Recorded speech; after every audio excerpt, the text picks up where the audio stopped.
excerpt from Bach's Brandenburg Concerto No. 3 is a quintessential cello excerpt in how it moves from a melodic line to different forms of accompaniment throughout.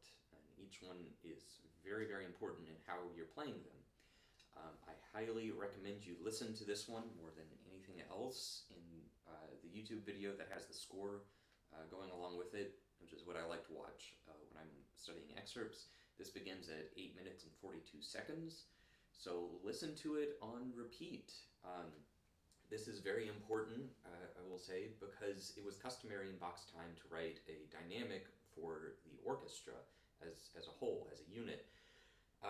In this case, that's forte. He obviously wanted the whole thing pretty loud.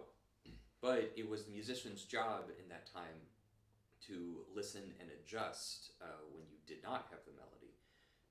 Right in the first three measures here, of course, you start off with the melody. Next measure after that, violins have the melody, come down, and then the next measure after that, there's a violin solo, so come down even more.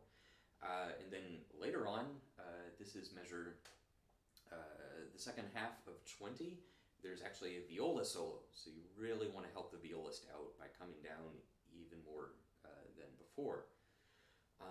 That being said, I'll just say offhand that the fingerings that you choose, I would recommend doing your best to avoid a string crossing for a single note. That's a rule that is frequently broken throughout this excerpt. Try to avoid any bigger shifts and too many little shifts. You want to keep it as contained more or less in first position as possible. But for example, right at the beginning here, I'd shift here to avoid just playing the open A string. And here is where I play one single note on the G string, because the alternative there would be doable but worrisome because of the 1 to 3 shift. All this is to say you have options throughout this, so do whatever fits your hand the best. I'm just giving you advice based on how I've experienced playing these Bach pieces. The articulation throughout this definitely needs to be very much on the string. This is Bach, not Mozart. It's all sort of dug in to be a very articulate and clean sound. That is not to say play aggressively or choke the sound, but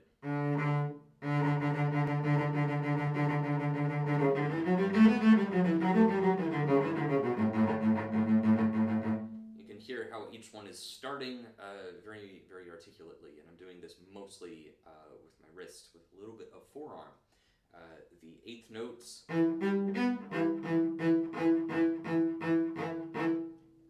little bit more forearm, even shoulder, just to make sure that they're ringing after the initial bite of the note. Now, once you get to these quarter notes, I could understand if you interpret this a little bit too literally, to be counting 1, 2, 3, 1, 2, 3, 1, 2. I urge you to avoid doing that. That was not the intent of his writing it this way, but rather just to give it a nice, firm bass line to sit under the melody. So it doesn't matter necessarily if you're counting it to be exactly 2 eighth notes with an eighth rest, but it should have a clean start and then just let it kind of float away after that. Again, this is just a stylistic thing. Another thing about just listening to this constantly is so that once you get to the exceedingly long rest for an excerpt at measure 17 to 18, you will only be listening to the violin section in your head. You'll only be listening to what's going on around you rather than trying to count it and inevitably rushing. You really want to just be playing with the orchestra while you're playing this excerpt. On that note, I even recommend practicing this with headphones in while you're listening to the orchestra as much as possible. Measure 19, I would copy the fingering from measure 18. I know that involves a shift to to a second finger, but the idea of doing at this tempo would terrify me. There would be no way to do that cleanly, consistently. So I would shift to the second finger so that you're just making one motion, basically. The last beat of measure 23 is also worth noting. As I said at the beginning, I try to avoid a lot of little shifts as well as any big shifts. You're basically going to have to make that decision for yourself here because there's no alternative. What I wound up doing, starting at the third beat of measure 23,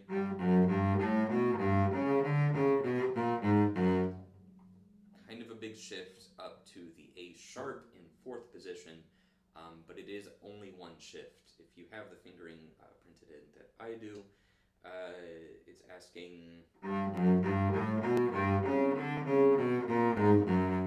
again, two little shifts, which just gives me a lot of concerns about the cleanliness of it.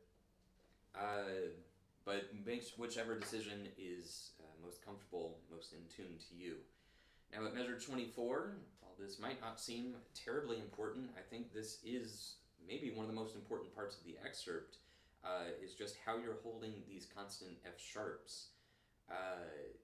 Because whenever you have a figure like this, and this is very common in Bach, in the quartets of Mozart or Haydn, even early Beethoven, you are supporting the melody. And I think that word supporting is extremely crucial because you are not pushing the tempo, you're not following the tempo, you are merely supporting the melodic line.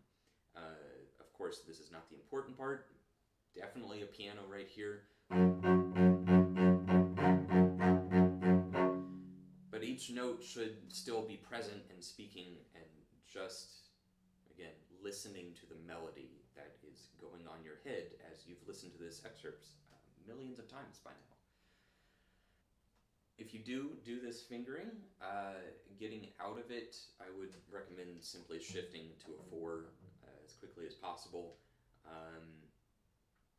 There might be an alternative there.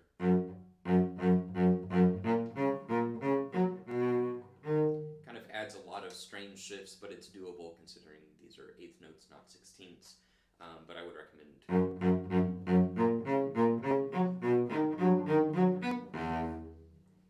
The third beat of that measure, measure 26, I shift to half position to avoid extensions as much as possible. Measure 28, there's a marked double up on the quarter note and 8th note. I prefer to do the double up on the second 2 8th notes of the bar. I think that helps with cleanliness. And getting into measure 30, 2 beats before 30, there's definitely a number of ways to do this measure. What I settled on, so that I don't have to do any single note shifts, which is usually always what we try to avoid. But I could even see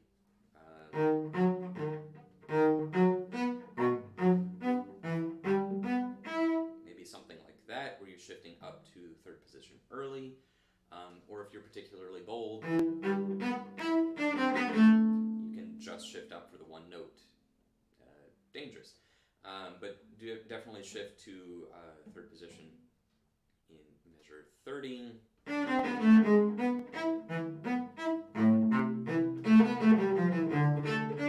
And you stay in 1st for the rest. I think just the last thing I would say is if you find yourself struggling with the tempo, at places like measure 14, where you have straight 8th notes that kind of lead from a high string to a lower note, start thinking of the 3rd note of each group leading to the 1st, rather than thinking 1, 2, 3, 1, 2, 3, 1. Instead, 1, 2, 3, 1, 2, 3, 1.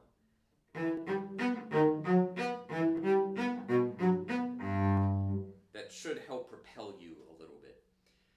But yeah, just apply all the things that I've just said to the rest of this excerpt. It's mostly about the style of it.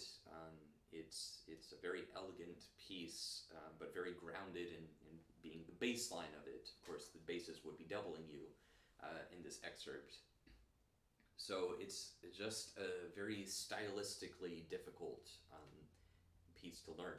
But I hope this helped you out, and I'll see you in the next video.